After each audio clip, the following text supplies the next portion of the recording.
seja o nome do Senhor. Eternamente a glória. Aleluia. Aleluia. Meus irmãos, a paz do Senhor Jesus. Amém, meus irmãos. São 12:05. Você ainda aguenta? Quem está com fome, diga amém. Quem está com fome da palavra, diga amém. Muito bem. Quero cumprimentá-los com a paz do nosso Senhor Jesus Cristo. Pastor Eliseu, uma alegria ter estado com os irmãos nessas três AGOs, abril, julho e outubro, quase virando membro da CEADERJ, tá vendo?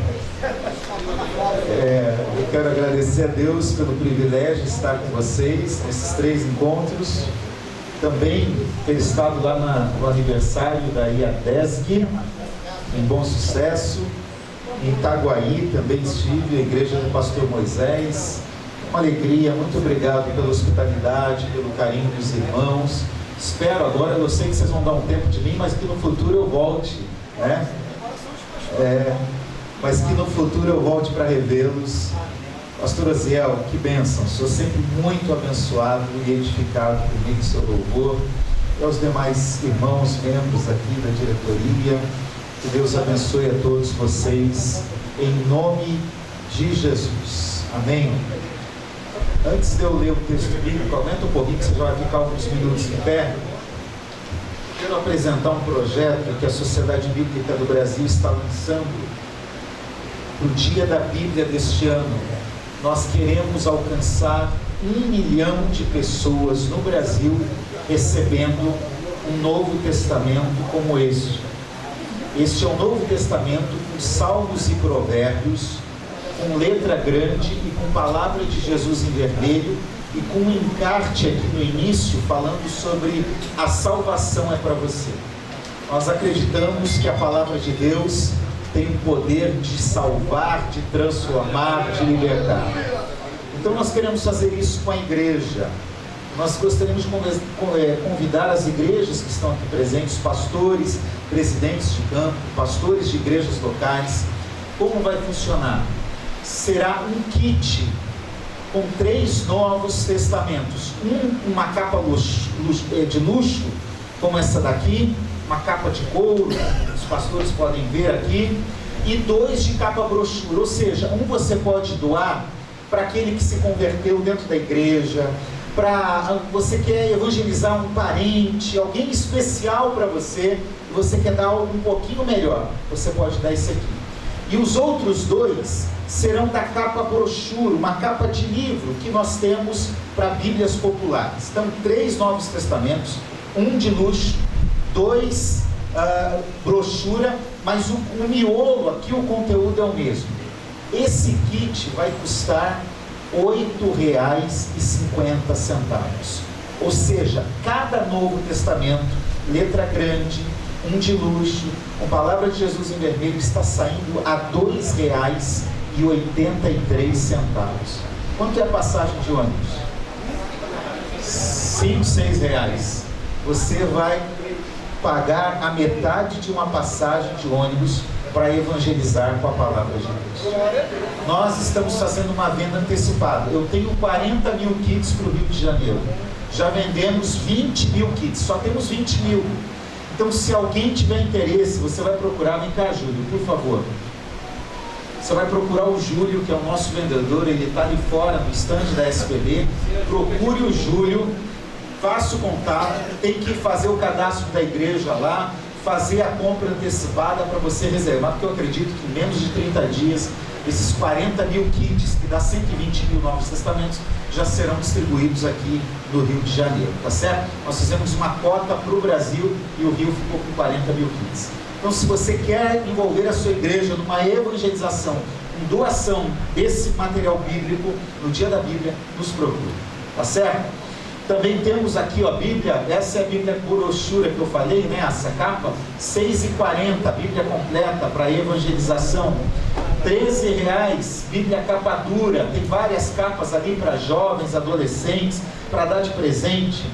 Temos essa Bíblia feminina com uma margem para anotação, com adesivos, com parte de pintura que as mulheres gostam. Essa Bíblia está fazendo muito sucesso, está de 110, 120 por R$60. E a Bíblia do Pregador Pentecostal, se você quer, tem aqui um curso completo de teologia no final. Tem mais de 1000 pregações aqui. Tá de quanto por quanto, Júlio? De 221 por R$145, e você ainda ganha um livro de brinde, tá bom? Deus abençoe vocês. Se você quiser aproveitar, pode pagar no Pix, no cartão, dividir, parcelar no cartão e abençoar a sua igreja e o seu ministério. Dito isso, abra sua Bíblia, por favor, no Evangelho de Lucas, no capítulo 4. Nós vamos ler a partir do versículo 14.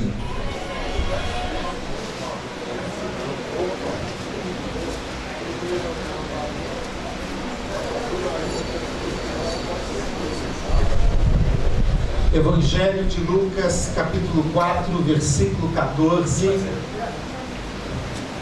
Todos acharam? Amém?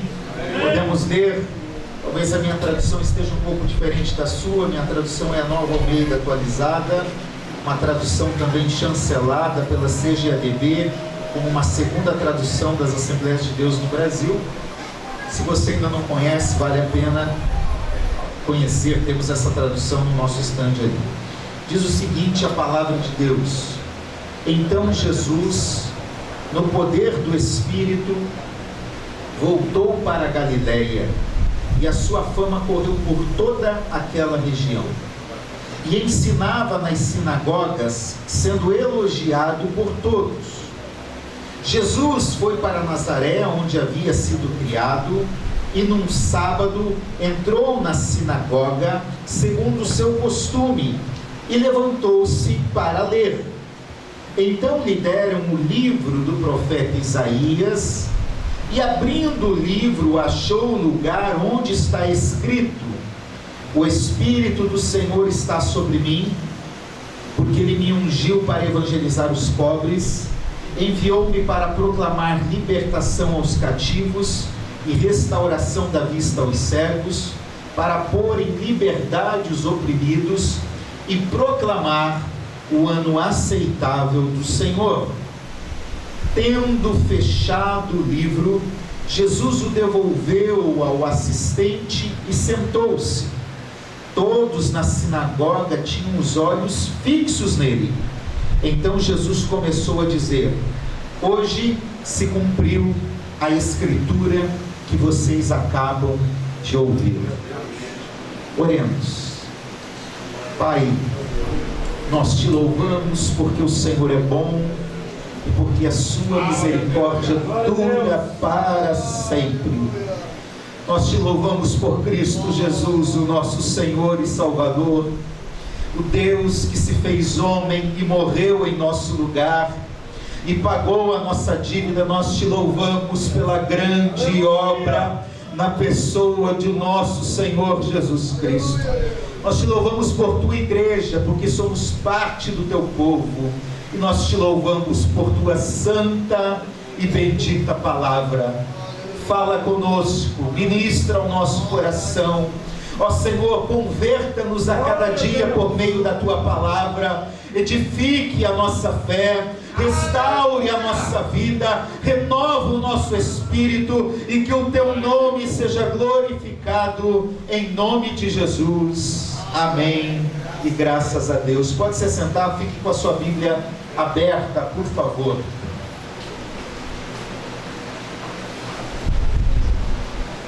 Meus irmãos, Mateus, Marcos e Lucas são conhecidos dentro do estudo teológico como evangelhos sinóticos. O que isso quer dizer? Que os três, diferente de João, têm o mesmo ponto de vista sobre o ministério de Jesus. Aliás, boa parte do que está em Mateus e está em Lucas está no Evangelho de Marcos. no qual nós acreditamos foi o primeiro a ser escrito.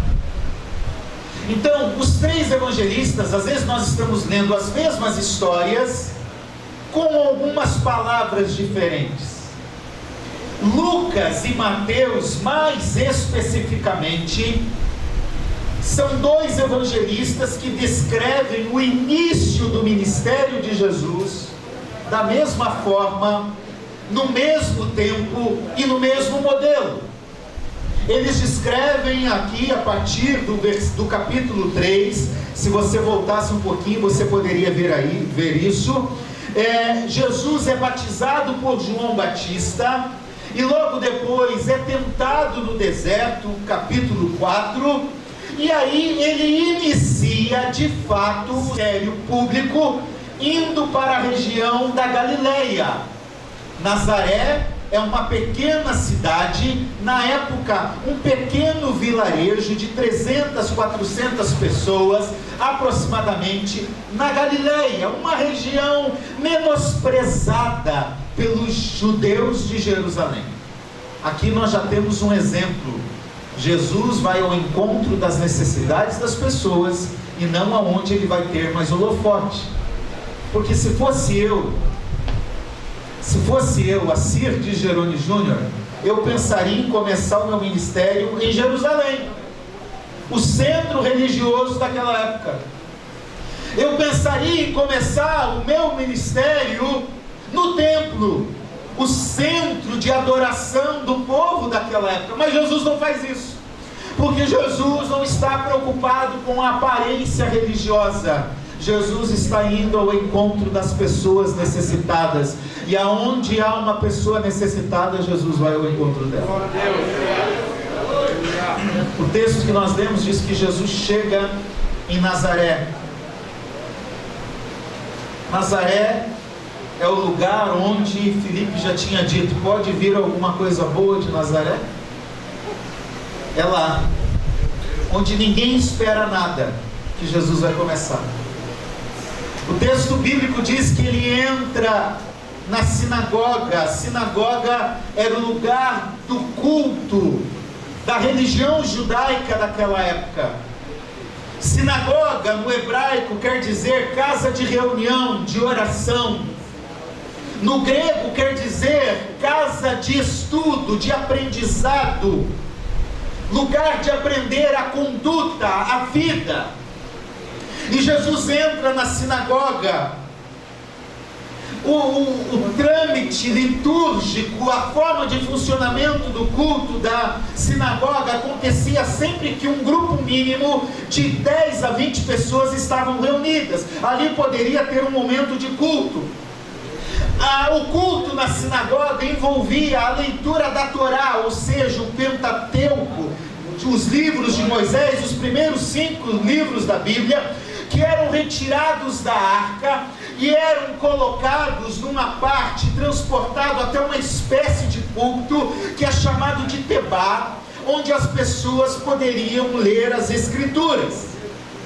Normalmente um culto numa sinagoga, em várias sinagogas até os dias de hoje, envolvem a leitura de 3 partes das escrituras: a Torá, os 5 primeiros livros, a porção profética, que é chamada de Haftará, e a porção dos escritos, salmos, os livros poéticos e assim por diante. Ou seja, aqui já há um exemplo para nós, que a escritura tem um lugar centralizado no culto no tempo de Jesus.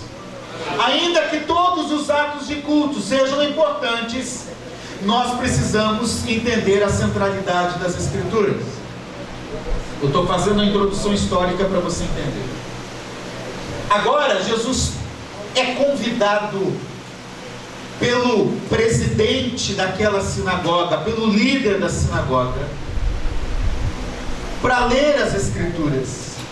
Alguns acreditam que Jesus escolhe um texto, outros acreditam que aquele texto fazia parte do lecionário sinagogal, ou seja, da leitura bíblica do dia, que estava planejada para aquele dia.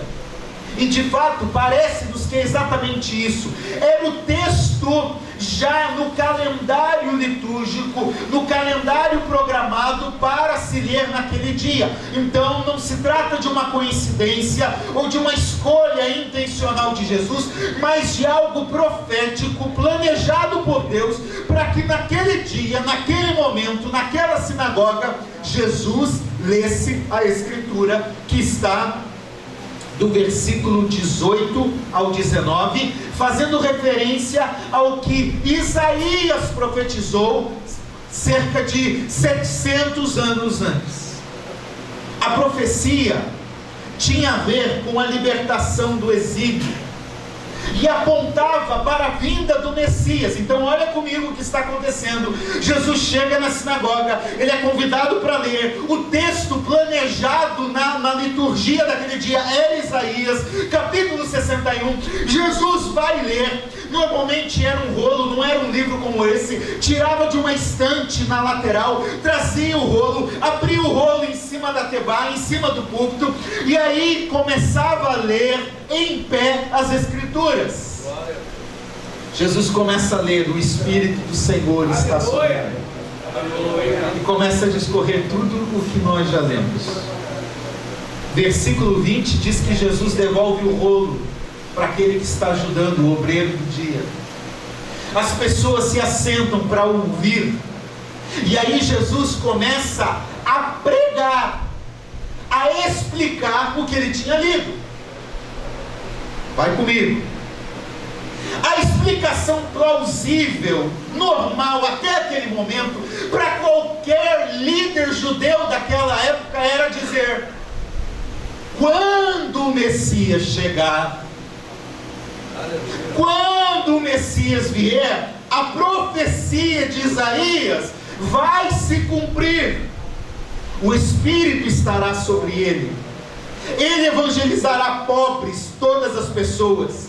Ele vai proclamar libertação aos cativos, vai abrir a vista dos cegos, vai falar da liberdade, levar liberdade para quem está oprimido, e vai proclamar o ano aceitável do Senhor. O jubileu vai acontecer quando o Messias chegar. Isso é o que todo mundo esperava.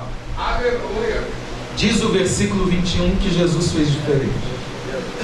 Jesus olha para aquela igreja reunida e diz: não vai acontecer. Está acontecendo agora. A Escritura está se cumprindo. Eu sou o Messias. Eu cheguei. A história mudou. Havia uma história antes de mim. Agora a história será contada depois de mim. O Messias chegou porque o Espírito está sobre mim, e a história da humanidade do meu povo está mudando. Jesus se revelou como o Messias de Deus. A partir disso, nós temos 3 aspectos que eu quero falar nesses minutos finais. Como Jesus inicia o seu ministério. Porque isso é importante para nós, pastores, missionários, missionárias, obreiros, diáconos, presbíteros, evangelistas. Todos nós que estamos na seara, no trabalho, precisamos aprender como Jesus fez.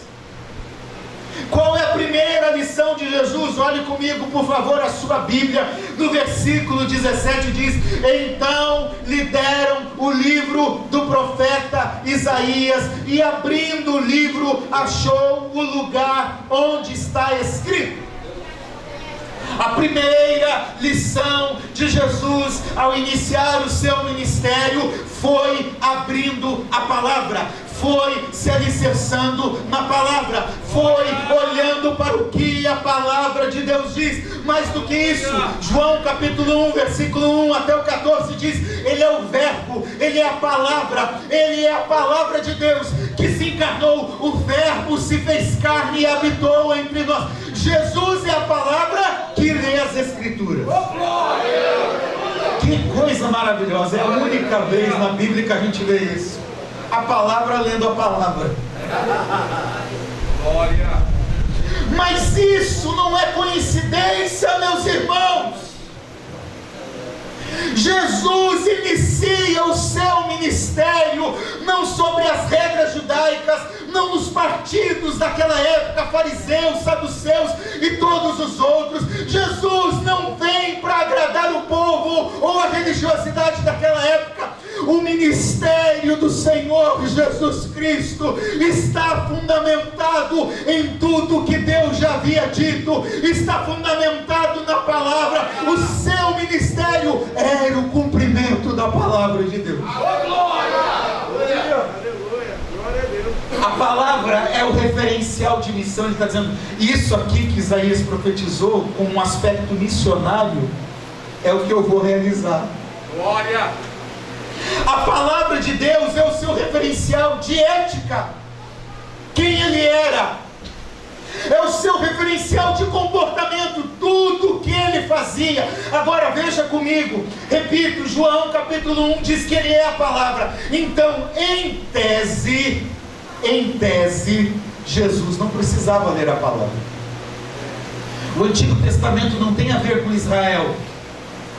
O Antigo Testamento tem a ver com Jesus.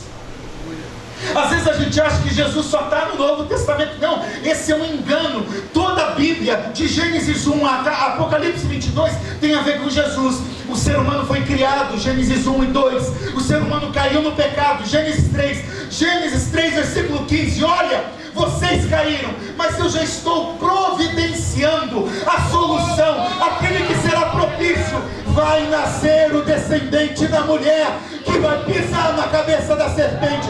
Jesus está no início da Escritura. E aí todos os outros personagens bíblicos, Abraão, Moisés, José, Davi, tem a ver com Jesus. Eles são o que a gente chama na teologia de tipos de Cristo.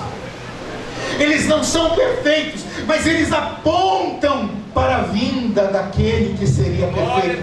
Então o objetivo do Antigo Testamento não é descrever a história de Israel, é mostrar o cenário que somente o Messias, o Cristo, o revelado de Deus, poderia fazer a diferença na história de Israel. O Antigo Testamento tem o seu alvo em Jesus. O Novo Testamento tem o seu ápice, o seu clímax, a sua revelação perfeita em Jesus. Toda a Bíblia tem a ver com Jesus. Glória a Deus. Vários pregadores já têm falado, entre eles o pastor Antônio Gilberto, que falou tantas vezes: a Escritura conduz a Cristo. Spurgeon diz: eu não vejo nas Escrituras uma estrada que não me leve a Cristo.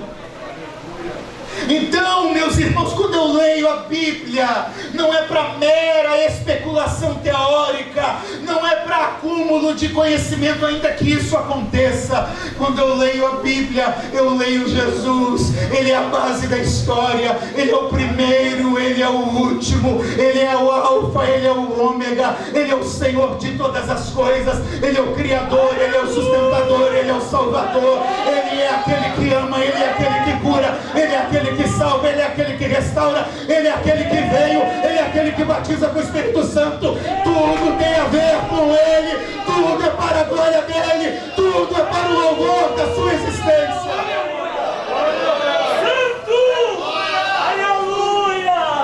Jesus não precisava ler a Escritura, está tudo nele, está nele. Mas ele lê as Escrituras. Isso quer dizer o seguinte, que ele está nos dando um exemplo, dizendo assim: você quer começar seu ministério? Quer? Você quer desenvolver seu ministério? Olhe para a palavra.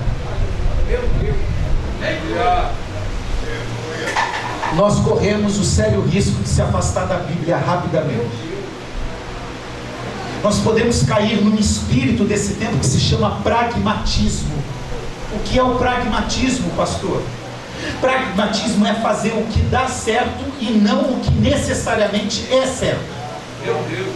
São duas coisas diferentes: o que dá certo e o que é certo. Então eu estou aqui, estou olhando a igreja X, cheia de gente. usando estratégias e métodos. E aí eu falo, eu tenho que copiar para ser igual, para ver se eu encho a minha igreja. Fazer o que dá certo. A gente começa a correr o risco de querer copiar e não que ver bons exemplos e trazer para nós seja errado. Não é isso. A verdade é que não importa tanto o método, a estratégia, o que o outro ali da esquina está fazendo, importa o que Deus espera do seu ministério e o que Ele tem de plano para a sua igreja onde você está. A sua igreja não é a igreja X e Y, a sua igreja é a igreja onde o Senhor confiou a você as ovelhas dele. Portanto, a sua base não é o método, não é a estratégia, não é o planejamento, ainda que tudo isso seja importante. A sua base para realizar a palavra, o ministério de Deus, é olhar para a palavra de Deus e dizer: revela a mim o que o Senhor quer que eu faça. Como eu vou desenvolver meu ministério?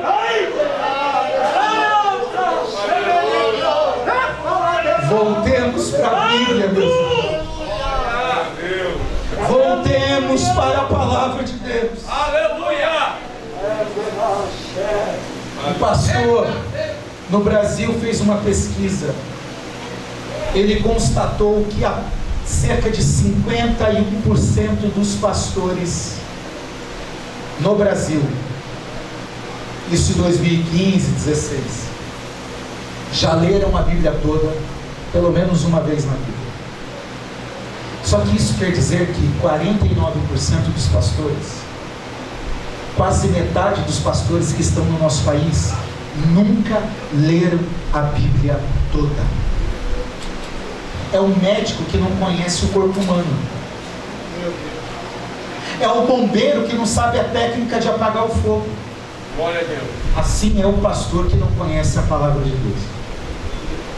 E a gente gasta tempo com futebol,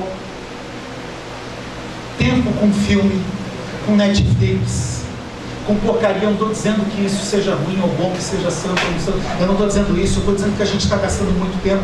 John Piper disse que as redes sociais vão provar que falta de tempo não é desculpa para ninguém, porque todo mundo aqui entra no WhatsApp todo dia, todo mundo aqui fala em rede social, ou quase todo mundo fala em rede social quase todo dia, todo mundo fica vendo videozinho de político, de não sei o que, de mensagenzinha todo dia, mas nós não conseguimos tirar 15 minutos por dia para ler a palavra de Deus. Nós precisamos mudar, nós precisamos resgatar. Glória a Deus pela vida dessa liderança que está aqui, ó, antiga. Porque essa liderança era conhecida na década de 50, 60, 70, 80 como os Bíblia. Porque andava com a Bíblia, porque pregava a Bíblia, porque não tinha estratégia, não tinha recurso, não tinha nada tão bonitinho. Não, era a Bíblia e poder do Espírito e nada mais. Aleluia! Nós recebemos uma igreja dessa geração. Nós recebemos uma igreja dessa geração. Uma igreja que era espiritual e firmada na palavra. Que igreja nós vamos passar para os nossos filhos e netos? Aleluia! Que igreja! Nós precisamos voltar para as Escrituras. E atenção! Bíblia não é caixinha de promessa. Eu tinha várias caixinhas de promessa na minha casa quando eu era criança. Não sei se ainda existe. Existe ainda caixinha de promessa? Ah, que legal pegar lá um versículo. Ai, o Senhor é o meu pastor, nada me faltará. Aleluia. Isso não é ler a Bíblia, meu filho. Isso é selecionar a carne boa no meio dos pés de galinha. Tem gente, veja, eu não estou falando que isso seja certo ou errado, eu só estou dizendo que essa não é a forma que você lê a Bíblia, que fica lendo a Bíblia assim: Senhor, fala comigo. Glória a Deus.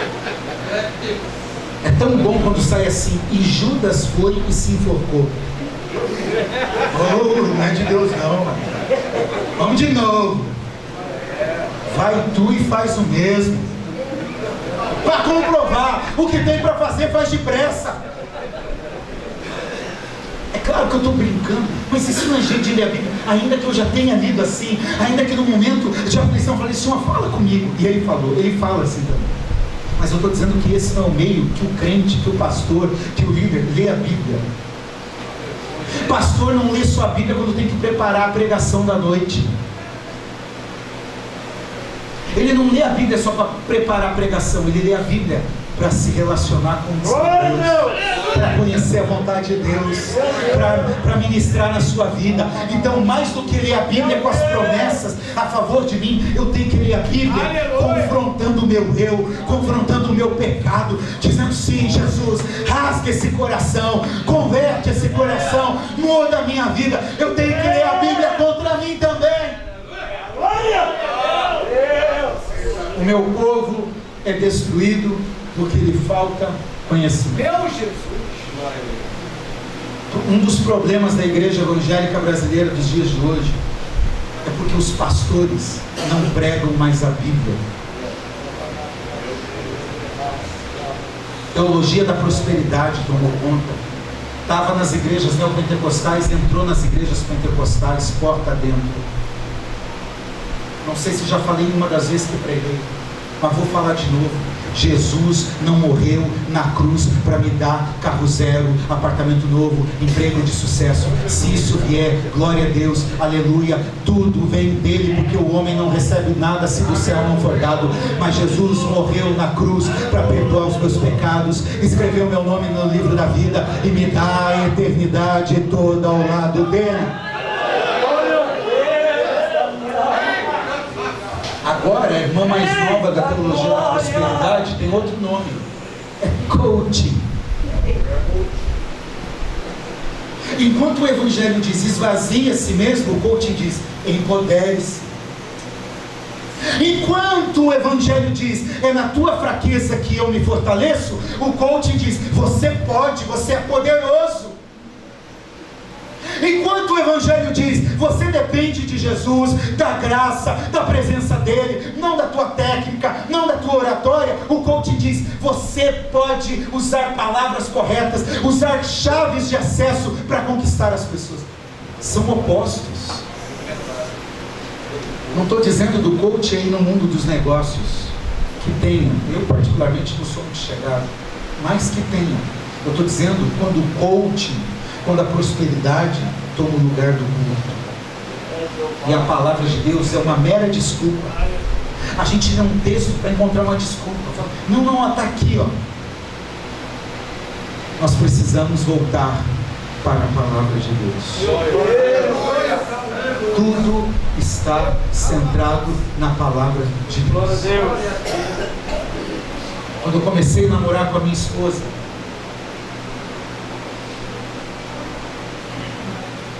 dia 12 de agosto de 1998, data de namoro.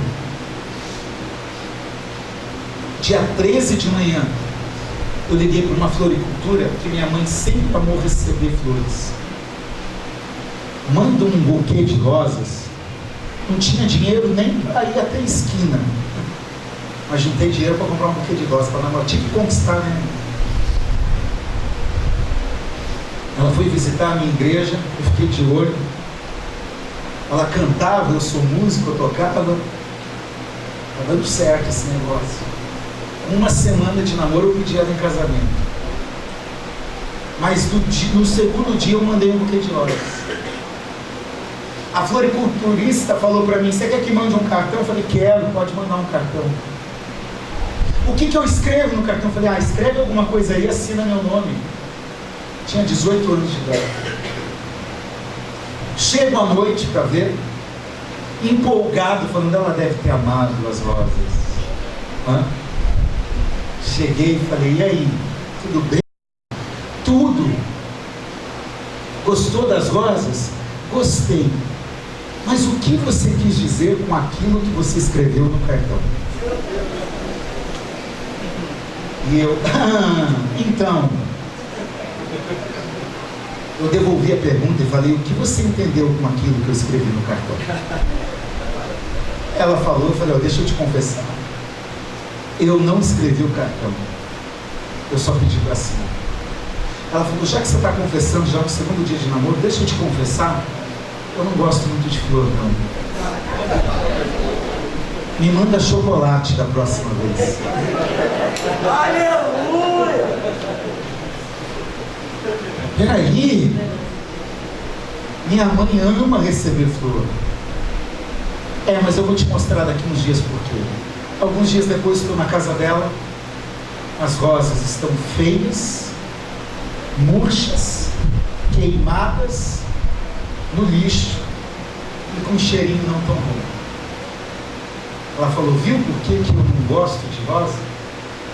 Por que eu não gosto de flor? Ora, o chocolate eu comi, eu experimentei, eu me deliciei. E aí eu lembro do que Isaías capítulo 40, versículo 7 e 8 diz. Ele diz, a verdade é que o homem é como uma erva, como uma flor do campo. Seca-se a erva, cai a sua flor, mas a palavra do nosso Deus permanece para sempre. Meus irmãos, pode passar décadas, anos, séculos, pode escreverem livro contra a Bíblia, podem falarem contra a Bíblia, podem duvidarem da Bíblia, podem alguns abandonar a Bíblia, a palavra de Deus continua mais atual que o jornal de amanhã. Ela é viva, eficaz, ela transforma. Como Jesus, em primeiro lugar, aprendamos com a Bíblia. Deixa eu correr aqui que já foi. Segunda lição. Olha comigo, por favor, capítulo 3, versículo 21.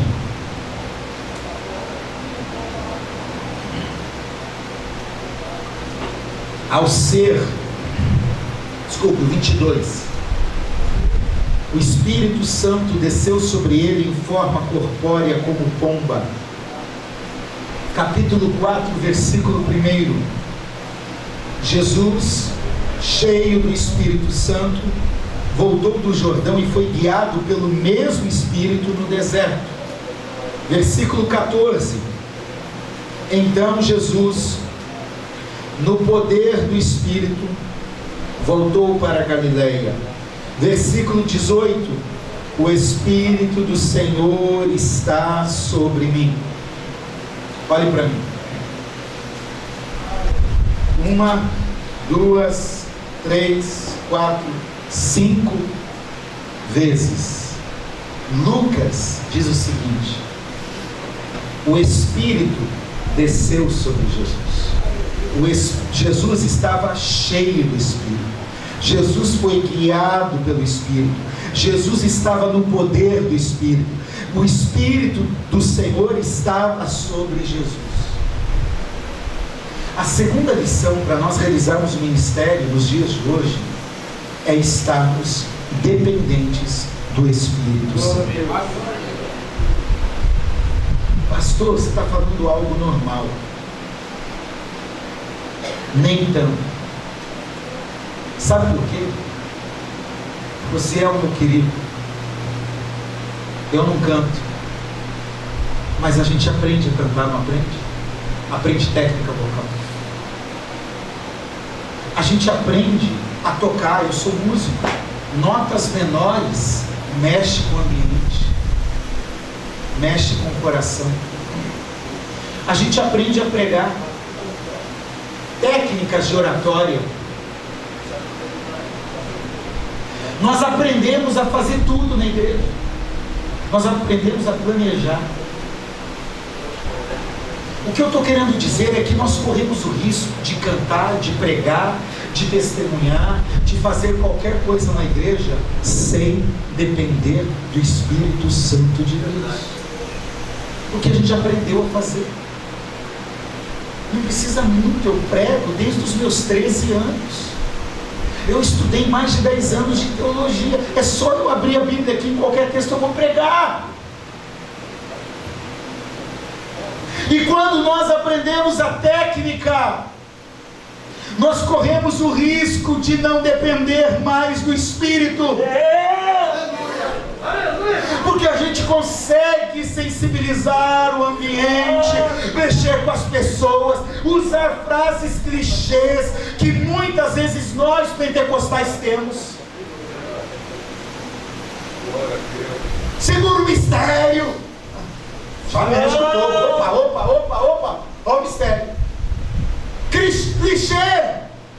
Não estou dizendo que está errado, que está certo. É que a gente sabe e a gente não vai mais para o jejum, para a oração, para o joelho, para a madrugada, para a vigília, para buscar a Deus. Nós não aprendemos a depender do Espírito.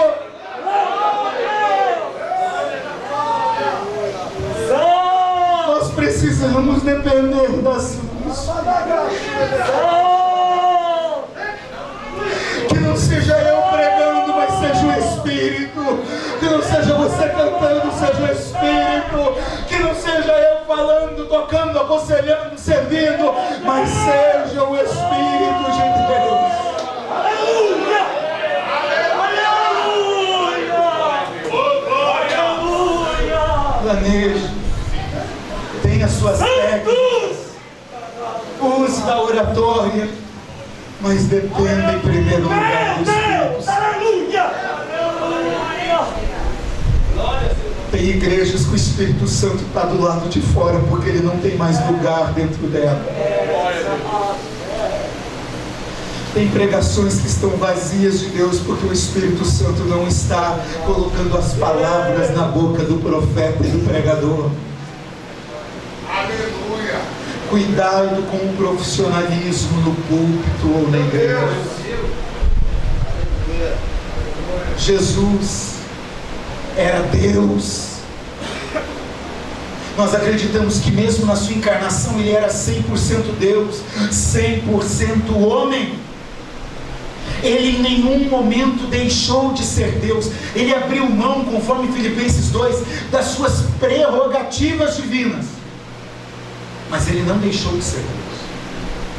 Então veja comigo, ele era Deus tanto quanto o Pai, tanto quanto o Espírito. Então, em tese, de novo, Jesus não precisava ser cheio do Espírito. Ele era Deus. Ele não precisava ser guiado. Ele já sabia os caminhos do seu Pai. Ele diz isso com 12 anos de idade. Ele já reconhece a sua missão muito tempo antes. Ele já sabia de tudo. Mas a Bíblia faz questão de falar que ele foi cheio do Espírito, desceu sobre ele o Espírito, foi guiado pelo Espírito, ele estava no poder do Espírito, ele estava com o Espírito sobre ele. Então, meu querido, minha querida, que está aqui nesta manhã, para você cumprir o propósito de Deus, a missão que ele te deu, não é por técnica, não é por estratégia, não é porque você é bonito, não é porque você estudou, não é porque você tem dinheiro, não é porque a tua igreja é boa, não é por nada que tem a ver com você, tem a ver com a presença do Espírito Santo na nossa vida. Busque ele e veja a diferença. Aleluia! Ore mais, busque mais, dependa mais, e você vai ver.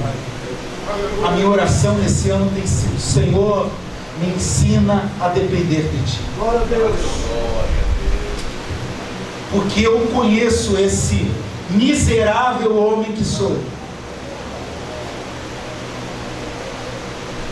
E eu me reconheci no início, no final do ano passado, por isso eu comecei esse ano, muito cheio de si. Eu tenho 2 pós-graduações, 2 graduações, 2 MBAs, tenho mestrado e doutorado. Eu sei planejar, eu sei organizar, eu sei administrar, eu sei pregar, eu sei, e o Espírito está dizendo: e eu, onde estou aí, assim? Eu só dobrei meu joelho e falei: Senhor, me ajuda a depender do Senhor, que não seja mais o que eu sei,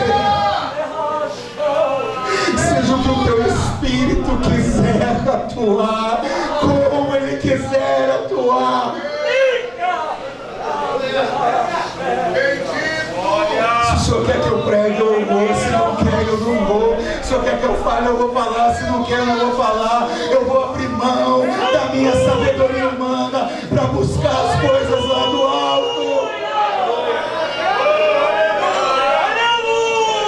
Sejamos cheios do Espírito. Aleluia! Olha o que o Novo Testamento diz. Qual é o papel do Espírito Santo? Por que a gente precisa tanto dele?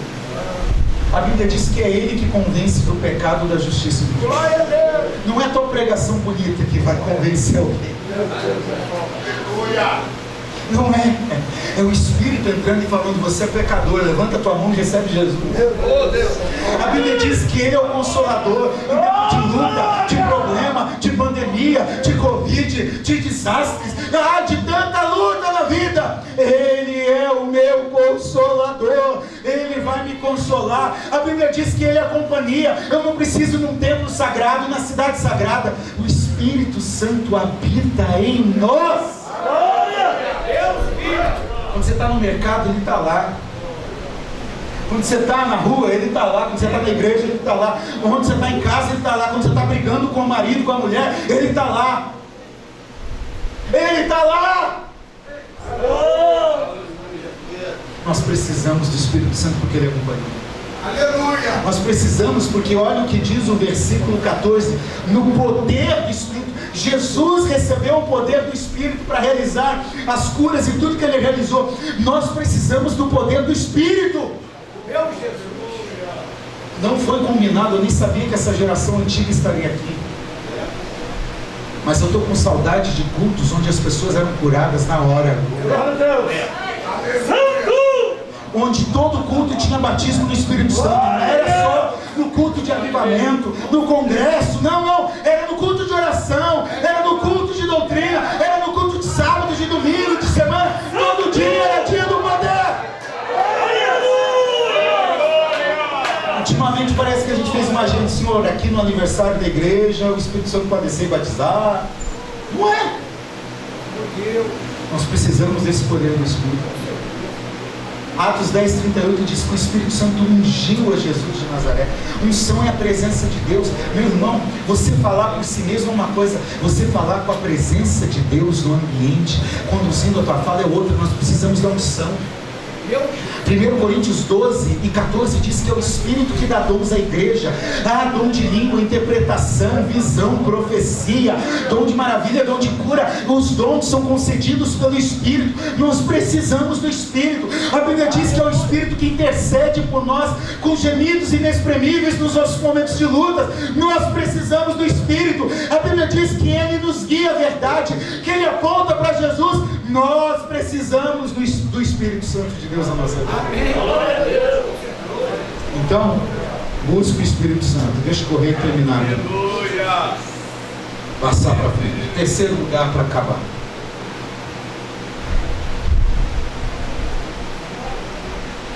Aleluia! O versículo 21 diz que hoje se cumpriu a Escritura. Jesus era o padrão. Em primeiro lugar, o ministério pautado na palavra.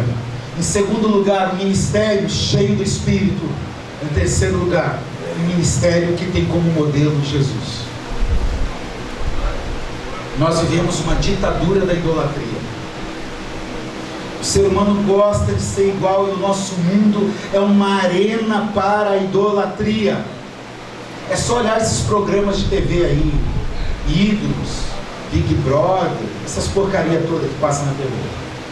Quem é o próximo do Brasil?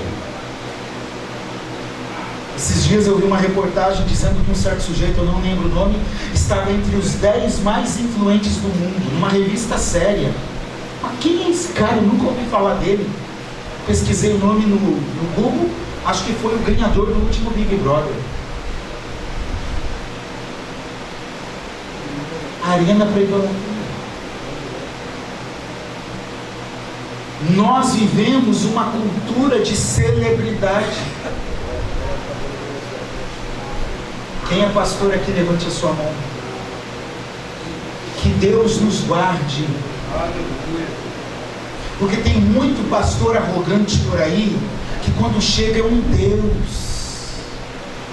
ninguém toca, ninguém fala, ninguém cumprimenta. Ele chega atrasado para não ser incomodado por ninguém, sai antes para não ser incomodado por ninguém. A agenda do sujeito para aconselhamento, para gabinete, é estratégica, é para quem pode trazer algum interesse para ele. Quem não traz, ele não atende.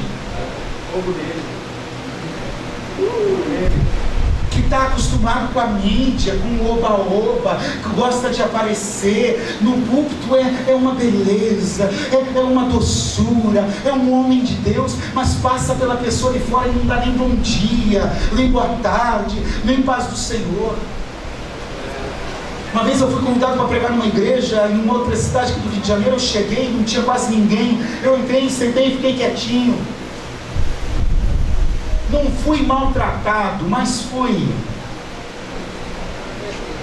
preterido. Ninguém cumprimentava, ninguém falava nada. Eu fui perguntar onde era o banheiro. Ah, é só ir lá. Aí a pessoa que me convidou a me conhecer chegou: ô pastor, aí! O senhor é o pastor? Vem cá, pastor. Puxa saco de pastor. Jesus. Oh, Jesus. Nós precisamos aprender com João Batista, que diz assim: está na minha hora de sair de cena, que ele cresça e eu diminua. Quem aparece aqui não sou eu, tem que ser Jesus. Se a palavra pregada é para, olha como eu prego bem, olha como o meu testemunho é aquele, eu sou o cara, tem a ver com Jesus.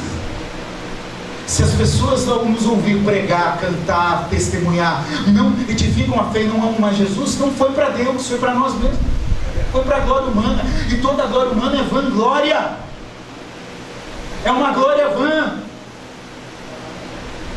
O modelo do ministério de Jesus está muito distante dos modelos que estão por aí, principalmente nas grandes mídias.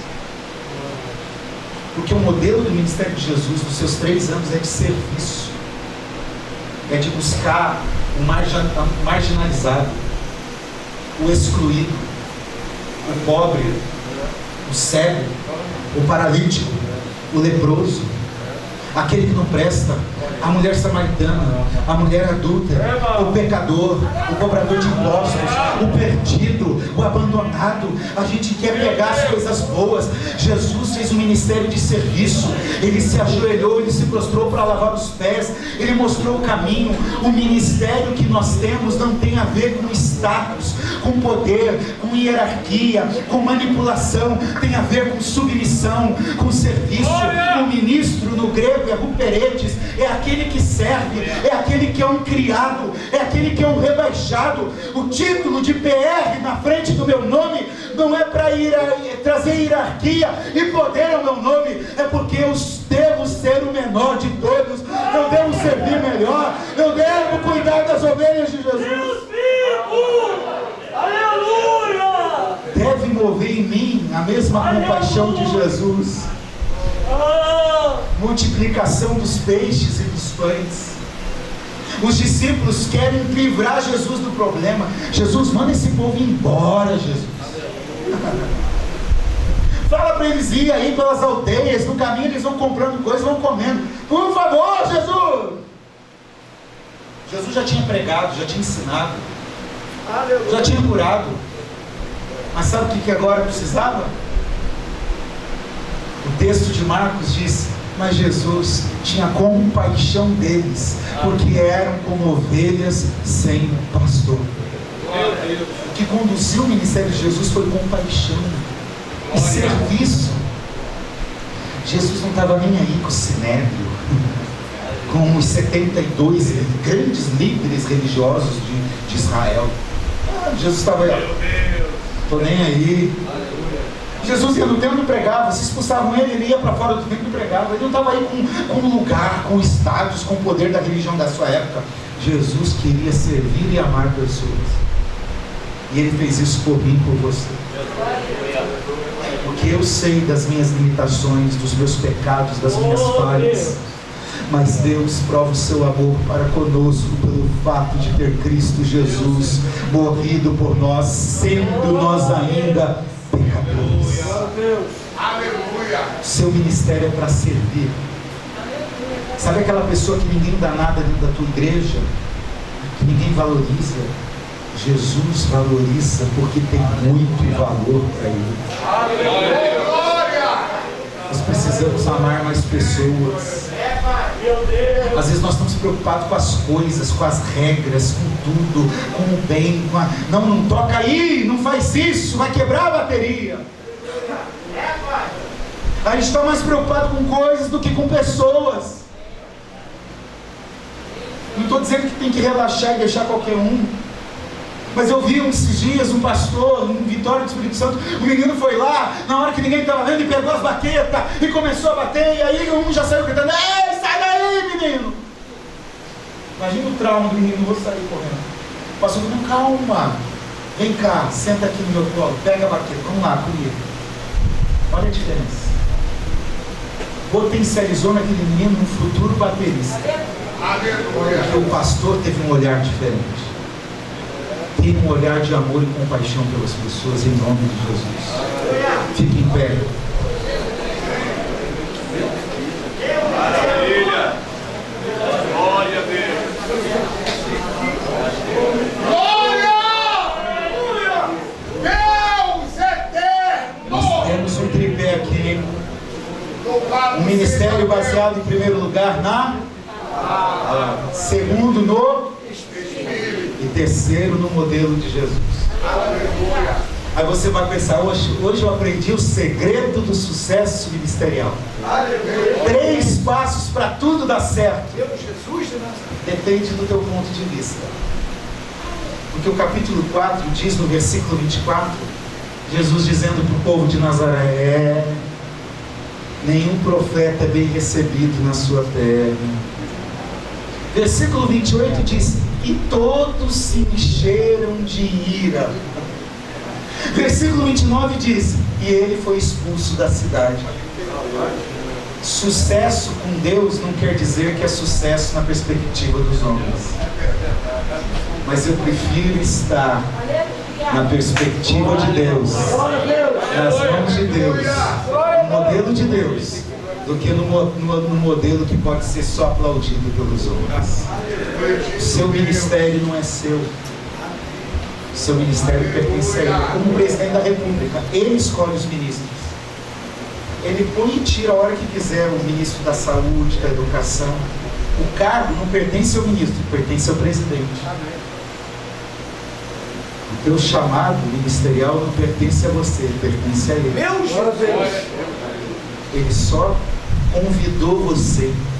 1 Coríntios 3,9. De Deus nós somos cooperadores. Quem está em missão, quem está agindo, quem está trabalhando é Deus. Nós somos chamados para cooperar nessa hora. Faça o melhor, de acordo com a palavra, dependente do Espírito e no modelo de Jesus. Oremos, por favor. Meu Deus, nós oramos agora em nome de Jesus, pedindo misericórdia do Senhor sobre nós. Oh, Jesus. Nós corremos o risco, Senhor, Deus. de nos orgulharmos de nós mesmos, Oh, meu Pai. de ostentarmos o nosso PR na frente do nosso nome, Livra-nos. de acharmos que sem nós a tua igreja não funciona. Oh, meu Deus, tenha misericórdia. Se nós não pregarmos, não será bom. Nós corremos o risco Oh, disso. Jesus. Meu Deus. Meu Deus. Tenha misericórdia de nós. Meu Deus. Aleluia. E Senhor, converta o nosso coração dia após dia, confronta nossos erros. Oh Senhor, que possamos entender a pergunta de Paulo: onde está a vossa jactância, o vosso orgulho? Não há orgulho em nós, porque não tem a ver com a gente, Oh, meu Deus. tem a ver com o Senhor. Meu Deus, bendito. Por isso nós te louvamos, porque somos privilegiados de ter sido escolhidos para essa missão. Obrigado, porque ser pastor, ser missionário, um pregador, um cantor é algo muito superior a qualquer outra atividade humana, porque é algo escolhido pelo Senhor. Agora nos ajuda, Senhor, a andarmos não com os nossos pés, mas com os joelhos no chão, com o rosto em terra, porque quem tem que aparecer é o Senhor. Nos ajuda a amar a Tua Palavra, a ler a Tua Palavra, a pregar com fidelidade a Tua Palavra, a viver a Tua Palavra. Nos ajuda a depender do Espírito, do Teu poder, de ser guiado pelo Senhor, de ser cheio pelo Senhor. E nos ajuda a servir a nossa geração com fidelidade e amor. Assim nós oramos em nome de Jesus. Amém. Essa pregação que eu fiz, ela está no meu livro sobre missões. Alguns já devem ter adquirido. Está lá fora, custa R$35. Missão que transforma. Tem uma parte ali que eu falo tudo isso que eu preguei aqui hoje, uma perspectiva missionária, entre outros textos. Se você compra uma Bíblia de estudo, você leva o livro de brinde, certo? Que Deus abençoe vocês. Meu pastor, muito obrigado mais uma vez pelo privilégio de ter conhecido o Senhor, sua simplicidade, sua humildade, seu companheirismo e sua amizade para comigo. Que Deus abençoe o Senhor a ser a DERJ pela qual eu vou levar sempre um carinho muito grande. E que Deus abençoe a todos vocês em nome de Jesus.